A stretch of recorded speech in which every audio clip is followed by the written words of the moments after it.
Inspirationen finden wir wirklich überall. Und gerade eben beim Frühstücken habe ich gedacht, dieses Rot von Wassermelone oder von den Erdbeeren in Kombination mit Grün, das ist doch das. Das will ich unbedingt jetzt sofort umsetzen. Manchmal reicht ein Moment am Frühstückstisch, um etwas in uns zu bewegen. Heute war es die Farbe, das satte Rot der Wassermelone und der Erdbeeren und das frische Grün drumherum. Und plötzlich war da dieser Impuls, ich will malen. Ich nutze solche Impulse, weil sie viel Energie mitbringen. Und somit habe ich mein Frühstück stehen gelassen und bin ins Atelier gerannt, um anzufangen. Ich hatte zwar die Idee, wie ich anfangen möchte, mit welchen Farben, aber ansonsten wusste ich nichts. Und somit habe ich mich für diese 2 Kreiden, Aquarellkreiden entschieden, Rot und Grün, und habe angefangen, die farbigen Spuren auf meiner Tapete zu malen.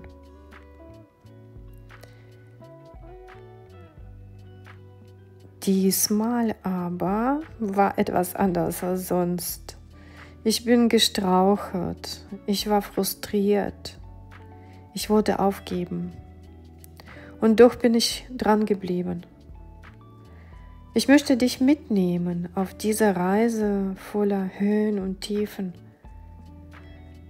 Denn genau da, in diesen Kurven, in diesen inneren Kämpfen, liegt die Kraft. Die Kraft, die unser Selbstvertrauen wachsen lässt.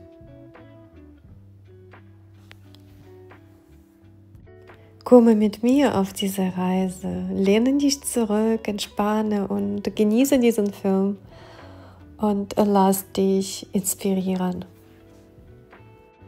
Am Ende des Videos zeige ich dir die 3 Möglichkeiten, wie du zu Hause einen kreativen Bereich einrichten kannst.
ist morgens früh und ich mag mein Bild nicht. Also stecke ich gerade also in eine Sackgasse. Ich weiß nicht, wie ich weiter vorgehen soll. Ich sitze ratlos da in meinem Sessel und überlege, was kann ich tun, was kann ich verändern. Oder fange ich gleich nochmal von vorne an. Ich habe mich entschieden, weiterzumalen. In solchen Momenten hilft eine einfache Frage. Was gefällt mir und was gefällt mir nicht? Ich habe gemerkt, die Komposition mag ich. Die möchte ich nicht verändern. Aber die Farben, die haben mich überhaupt nicht angesprochen. Ich wusste nur nicht, wie ich sie verändern soll. Zuerst dachte ich, vielleicht mache ich mir eine kleine Farbpalette, eine Skizze mit Farben, die ich gerne nutzen möchte. Aber das habe ich dann doch verworfen, weil ich am liebsten direkt im Bild arbeite, weil sich dort die Farben im Zusammenspiel mit anderen zeigen, mit den Formen, mit dem Hintergrund, mit der Stimmung. Also bin ich wieder zurück zu meinem ursprünglichen Impuls, in Rot und Grün zu malen, habe diese Farben verstärkt, aufgehellt, leuchtender gemacht. Und das Rosé, das mir viel zu dominant war, dürfte langsam verschwinden. Mein Tipp an dich: Mach einen klaren Check. Was gefällt dir in deinem Bild und was nicht? Das, was gefällt, kannst du behalten. Das, was dich stört, daran darfst du mutig etwas verändern. Und als ich die Veränderung auf meinem Blatt Tapete sah, hat das auch etwas in mir verändert. Ich habe gemerkt, ich kann das. Diese Phase des Zweifelns, des Haderns, sie war wie eine Prüfung. Und ich bin gestärkt daraus hervorgegangen. Nicht, weil plötzlich alles perfekt war, sondern weil ich erlebt habe, dass ich Herausforderungen annehmen und überwinden kann. Das gibt mir eine neue Gelassenheit, zu wissen, egal was im Prozess passiert, ich finde einen Weg. Ich vertraue mir. Am Ende war da ein Bild, das mich überrascht hat. Ein Bild, das mich zum Schmunzeln bringt. Ein Mädchen mit verdrehten Augen, voller Entzücken, voller Genuss. Es ist nicht perfekt, aber genau das macht es so lebendig. Ich glaube, das ist der Punkt. Es geht nicht um perfekte Bilder, es geht um Bilder, die leben, die leuchten, von innen heraus. Und vielleicht, nur vielleicht, ist es auch ein Teil von mir, der sich da zeigt. Zufrieden, lebendig, genüsslich.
Ihr habt gefragt, wie befestige ich meine Tapete, mein Papier auf meiner Wand? Ich zeige euch wie. Schaut hier. Mit solchen Pinnnadeln befestige ich meine Bilder, weil meine Wand ist nämlich weich. Guck mal, wie viele Löcher hier sind. So oft habe ich schon hier meine Bilder angepinnt. Das ist Weichfaserplatte, nennt sie sich. Ich bin jetzt in meinem Lagerraum und möchte dir die Weichfaserplatte zeigen. Sie ist ungefähr 2,5 mm stark. Diese Platte kannst du dir zuschneiden lassen und ich würde empfehlen, sie zu tapezieren. Das habe ich auch gemacht, tapezieren und weiß streichen, dann ist sie unauffällig. Und du kannst wunderbar mit diesen Pinnnadeln arbeiten. Ihr Lieben, jetzt nochmal, um das Ganze rund zu machen. Also, es gibt 3 Möglichkeiten. Zum einen kannst du deine Wand in der Wohnung mit Folie schützen, um daran zu arbeiten. Das kannst du alles mit Klebeband machen, das ist alles kein Problem, aber genauso die Bilder musst du auch mit Klebeband fixieren, mit Malerkreb. Das heißt, es könnte reißen. Es ist ein bisschen umständlich, das zu fixieren, wobei das funktioniert. Das ist die eine Möglichkeit. Die andere Möglichkeit ist die Hartfaserplatte. Das habe ich im letzten Video gezeigt. Hier verlinke ich das nochmal. Schau dir das Video an. Die dritte Möglichkeit ist, mit Weichfaserplatte zu arbeiten. Die Weichfaserplatte habe ich dir gerade gezeigt. Diese Platte kannst du dir im Baumarkt zuschneiden lassen auf deinen Bereich, was du dir als Hobbybereich einrichten möchtest. Dann, wenn du das fixiert hast, Dübel und Schrauben an der Wand, kannst du das noch mit Tapete bekleben und auch bestreichen. Tapete kannst du die gleiche nehmen, wie wir auch zum Malen nutzen. Und dann kannst du drauf loslegen. Zusätzlich kannst du auch noch die Folie nutzen, wie ich das mache. Dann hast du auch drumherum alles schön safe gemacht, dass da keine Farbspritzer eventuell auf die daneben liegenden Bereiche kommen könnten. Und dann kannst du, ja, malen. Und ich glaube, wenn du so einen Bereich hast in deiner Wohnung, dann wirst du garantiert öftermals malen. Schreibe mir und teile deine Erfahrungen mit. Hast du das umgesetzt? Hat das funktioniert? Bist du zufrieden? Ich werde mich freuen. Ja, nochmal zum Bild. Also, ich bin zufrieden und happy, dass ich dran geblieben bin, dass ich nicht aufgegeben habe. Und möchte auch erfahren, wie ist das für dich gewesen, die ganze Reise? Wie hast du das empfunden? Welche Gefühle hat das in dir ausgelöst, während du dir das angeschaut hast? Kennst du das auch, solche Zweifel, während du malst? Und was machst du dann? Ist das für dich etwas Wertvolles gewesen, die Tipps, die ich dir gegeben habe? Schreibe mir gerne. Ich freue mich riesig auf deinen Kommentar. Und wünsche dir eine wundervolle Woche und sage Tschüss, bis zum nächsten Mal. Danke, dass du hier bist.